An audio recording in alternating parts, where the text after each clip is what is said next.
सुवर्णपद्मिनी तटात् दिव्यहर्गवासिने सुवर्णवाहन प्रियाय सूर्यकोटितेजसे अपर्णया विहारिणे फणाधरेन्द्रधारिणे सदा नमः शिवाय ते सदा शिवाय शम्भवे।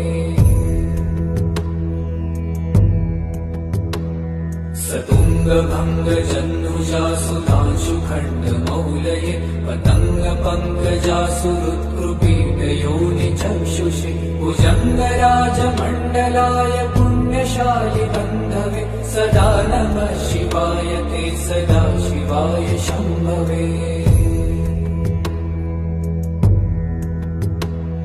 चतुर्मुखाननारविन्द वेदगीतभूतये चतुर्भुजानुजा शरीर